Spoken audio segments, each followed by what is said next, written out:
Hello everyone, welcome to the channel. Virgo sun moon और rising लोगों के लिए ये रीडिंग है अक्टूबर के महीने के लिए। टाइम को बचाने के लिए मैंने कार्ड्स जो हैं वो पहले से ही शफ़ल करके ड्रॉ कर लिए हैं ताकि इसके ऊपर टाइम जो है वो वेस्ट ना हो सके। ओके, सिचुएशन जो है वो कुछ ऐसी है जिसके अंदर वर्गो जो है वो काफ़ी ज़्यादा कंफ्यूज्ड हैं और परेशान हैं और उनको लग रहा है कि उनकी ये जो सूरत हाल है विद देयर पर्सन ये ख़त्म होने जा रही है। हालांकि इस किस्म का मामला नज़र नहीं आ रहा। आप किसी ना किसी को, किसी शख्स को, चाहे आप वो मेल हैं या फ़ीमेल हैं, आप अपनी ज़िंदगी में शामिल करना चाह रहे हैं। आप अकेले नहीं होना चाह रहे, आप अकेले रहना नहीं चाह रहे। लेकिन ये पर्सन जो है ये आगे से बहुत ज़्यादा या तो एक्सप्रेसिव नहीं है, या आप उनको बता नहीं पा रहे, या वो आपको जवाब नहीं दे रहे। कुछ इस किस्म की सूरत हाल है जिसके अंदर कम्युनिकेशन जो है वो एक किस्म की रुकी हुई है। अच्छा, बाज़ दफ़ा ये होता है कि बातचीत हो रही होती है लेकिन हम अपने दिल की बात नहीं कह रहे होते। वो इमोशंस जो हमें शेयर करने होते हैं हम वो नहीं कर रहे होते। या तो अब आपके साथ कोई भी सूरत हाल हो सकती है, या तो सिरे से बातचीत ही ना हो रही हो, या अगर बात हो रही है तो जो दिल की बात आप कहना चाहते हैं या दिल की बात आप सुनना चाहते हैं वो नहीं हो रही। अच्छा, ये सिचुएशन जो है ये काफ़ी अरसे से चल रही है। इसमें 1 साल या उससे ज़्यादा का टाइम जो है वो इन्वॉल्व हो सकता है, और आपने अपने तौर पे बहुत ज़्यादा ग्रेजुअली नज़ाकत के साथ, नफासत के साथ और चीज़ों को अच्छे तरीके से डिसेंसी के साथ आगे लेके जाने की कोशिश की है। लेकिन बहुत रिसेंटली भी आप अपने आप को इस पोजीशन में नहीं पा रहे कि यहाँ पे एक रिलेशनशिप जो है वो स्टार्ट हो सके। किसी न किसी मामले की वजह से, किसी न किसी बात की वजह से डिलेज़ पे डिलेज़ आए जा रहे हैं, या आप समहाउ अपनी फ़ीलिंग्स का इज़हार नहीं कर पा रहे अच्छे तरीके से। अच्छा, बाज़ दफ़ा ये भी होता है कि जो दूसरे का बिहेवियर होता है, सामने वाले शख्स का जो बिहेवियर होता है वो भी आपको रोक देता है अपनी असली बात कहने से, अपने दिल की बात कहने से। फ़िलहाल जो सिचुएशन है वो ऐसी ही है कि बहुत ज़्यादा पेशेंस और सब्र और हौसले और सुकून के बावजूद आपको ये लगता है कि सब कुछ ख़त्म हो गया है या सब कुछ ख़त्म होने जा रहा है। ये भी मुमकिन है कि आपके या आपके पार्टनर की चार्ट में प्लूटो की जो मौजूदगी है वो ये डिस्टर्बेंस क्रिएट कर रही हो। ठीक है, ये भी मुमकिन हो सकता है कि आप किसी स्कॉर्पियो के साथ डील कर रहे हो। ये सारी सिचुएशन जो स्कॉर्पियो या पाइसेस, इन दोनों में से भी कोई हो सकते हैं जिनके साथ आप डील करने की कोशिश कर रहे हैं। तो अब क्या किया जाए? सबसे ज़्यादा ज़रूरी चीज़ जो है वो अपने ऊपर फोकस करने की है। आपको अपने बारे में सोचना चाहिए, अपने ऊपर फोकस करना चाहिए, अपनी केयर करनी चाहिए, अपनी नर्चरिंग करनी चाहिए। बहुत ज़्यादा सोच सोच के अब आप जो हैं वो, जैसे इंसान थकने लगता है और अब वो चाहता है कि बस वो अब हथियार डाल दे, मतलब छोड़ दे, एफ़र्ट करना छोड़ दे। और आप इस बारे में बहुत ज़्यादा सोच रहे हैं कि मैं इस सिचुएशन से बाहर आ जाऊं क्योंकि इसके अंदर कुछ भी पॉसिबल नहीं है, ये तो वैसे ही ख़त्म होने जा रहा है, तो मैं भी छोड़ दूं सारा कुछ। ऐसा नहीं है। आपके लिए एडवाइस जो है वो ये है कि आप इस सिचुएशन के अंदर रुक के वेट करें। ठीक है, छोड़ के जाने वाली बात ना करें, इस सिचुएशन के अंदर रुक के वेट करें। और कुछ ऐसी बातें हैं, कुछ ऐसी चीज़ें हैं जो शायद अभी तक आपको नज़र, अगर आप इस सिचुएशन में से बाहर निकलने की कोशिश कर रहे हैं तो ये आपके लिए बेनिफिशियल नहीं होगा। आपको इसी जगह पे रुकना चाहिए, इंतज़ार करना चाहिए। कोई ना कोई ऐसी बात है जो अभी तक आपके सामने नहीं आ सकी है, या आपके पार्टनर के बारे में या ओवरऑल सिचुएशन के बारे में।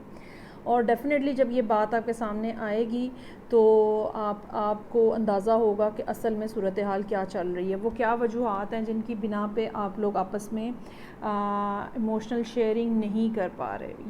ये चीज़ जो है ये अभी आपके सामने नहीं है, आप इसके बारे में कंफ्यूज हैं।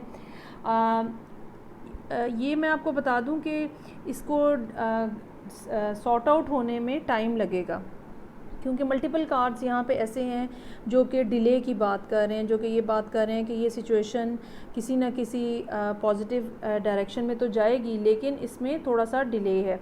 हाँ, आपकी नेगेटिव थिंकिंग जो है वो चीज़ों को डेफिनेटली मुश्किल बना रही है।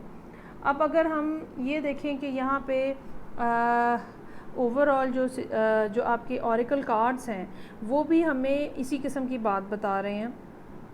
ज़रूरत जो है वो इस बात की है कि आपने जिस तरह से पिछले कुछ अरसे जो एक टाइम पीरियड गुजारा है जिसमें आप बहुत सब्र करते रहे हैं या बहुत आहिस्तगी से आहिस्ता आहिस्ता चीज़ों को आगे बढ़ाने की कोशिश की है, वही जो बिहेवियर है वो आपको रखने की ज़रूरत है। आपके लिए पहला कार्ड जो है वो मोनोलॉजी में है और ये फुल मून इन लिब्रा है। A win win outcome is forecast.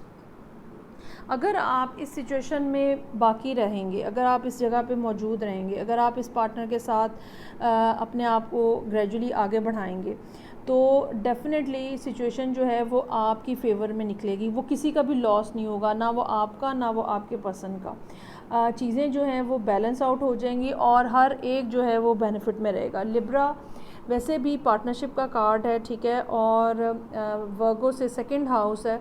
सो बहुत ज़्यादा ज़रूरत है इस बात की कि आप ग्रेजुअली चीज़ों को आगे बढ़ाएं और एक हारमोनियस अंदाज में, एक स्मूथ अंदाज में चीज़ों को आगे बढ़ाएं। कुछ जल्दी ना मचाएं। शायद आपको ये लग रहा है कि चीज़ें बहुत ज़्यादा एब्रप्ट हो गई हैं या आपको ये लग रहा है कि जल्दी जल्दी मामलात जो हैं वो आगे बढ़ने चाहिए, जो कि नहीं बढ़ रहे। इस वजह से भी आप हाइपर हो रहे हैं। हालांकि आपके लिए फुल एडवाइस जो है वो ये है कि टाइम जो है वो डेफ़िनेटली ऐसा आएगा जिसमें रीयूनियन होगी या जिसके अंदर रिलेशनशिप, बाज़ दफ़ा जजमेंट का कार्ड जो है ये पास्ट लाइफ जो रिलेशंस होते हैं या पास्ट लाइफ जो पर्सन होते हैं उनको भी शो करता है। सो टाइम डेफ़िनेटली यहाँ पे मैटर कर रहा है और आपके सब्र के पैमाने जो लबरेज़ हो रहे हैं तो वो बहुत ज़्यादा आपको मुश्किल लग रहा होगा, लेकिन एडवाइस आपके लिए यही है कि चीज़ों को आहिस्ता लेके चलें और ये डेफ़िनेटली आपके हक़ में बेहतर रहेगा। दूसरा कार्ड जो है, जो कि अर्थ मैजिकल कार्ड है, ये क्रिस्टल का कार्ड है। फोकस करने की ज़रूरत है आपको। आप मेडिटेशन कर सकते हैं, ठीक है, आप वॉक करें, अपने आप को किसी फ़िज़िकल एक्टिविटी में इन्वॉल्व करें।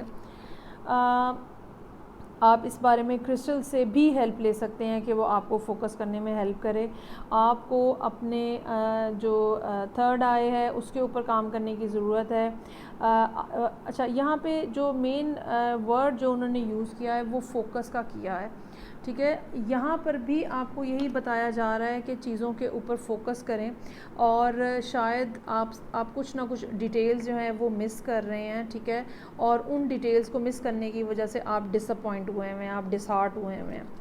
आपको बहुत ज़्यादा ज़रूरत है कि दूसरों को भी मद्देनज़र रखें। एक अनकंडीशनल लव की जो फीलिंग है वो यहाँ पे मौजूद है। हो सकता है कि आपका पर्सन जो है, दो तरह के सिनेरियो हो सकते हैं बेसिकली।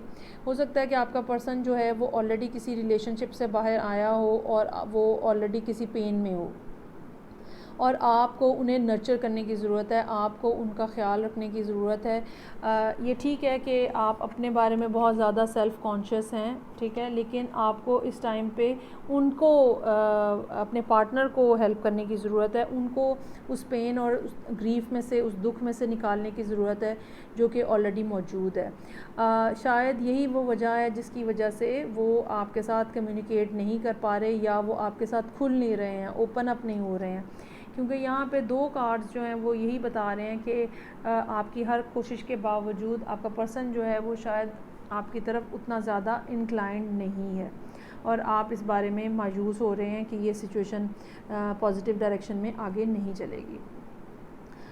ओके जी, सो ये रीडिंग थी वर्गो, सन, मून और राइजिंग लोगों के लिए।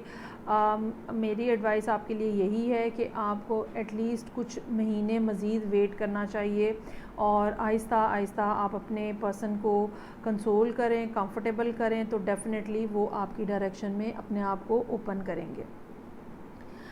मैं आपके साथ नेक्स्ट रीडिंग के साथ फिर मिलूँगी। Till then take care, bye.